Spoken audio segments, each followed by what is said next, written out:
मोठी बातमी, 10वी-12वी विद्यार्थ्यांना परीक्षा फी परत मिळणार. अर्ज कसा करायचा? 10वी आणि 12वीच्या विद्यार्थ्यांसाठी महाराष्ट्र राज्य माध्यमिक व उच्च माध्यमिक शिक्षण मंडळाने 2025-26 या शैक्षणिक वर्षासाठी महत्त्वाचा निर्णय घेतलाय. अतिवृष्टी आणि पूर परिस्थितीमुळे बाधित झालेल्या विद्यार्थ्यांची 10वी आणि 12वीची परीक्षा फी पूर्णपणे परत केली जाणार आहे. अहिल्यानगर जिल्ह्याबाबत बोलायचं झालं तर यंदा 10वी आणि 12वी मिळून सुमारे 1,35,000हून अधिक विद्यार्थी परीक्षेला बसले होते. त्यामुळे या निर्णयाचा मोठा फायदा जिल्ह्यातील विद्यार्थ्यांना होणार आहे.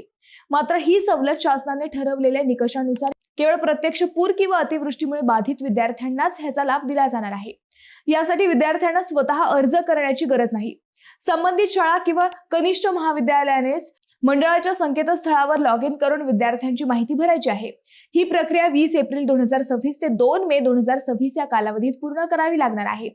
विद्यार्थ्यांचे नाव, बैठक क्रमांक, आधार नंबर आणि बँक खाते क्रमांक अचूक भरणे अत्यंत आवश्यक आहे, कारण हीच माहिती वापरून थेट खात्यात पैसे जमा होणार आहेत.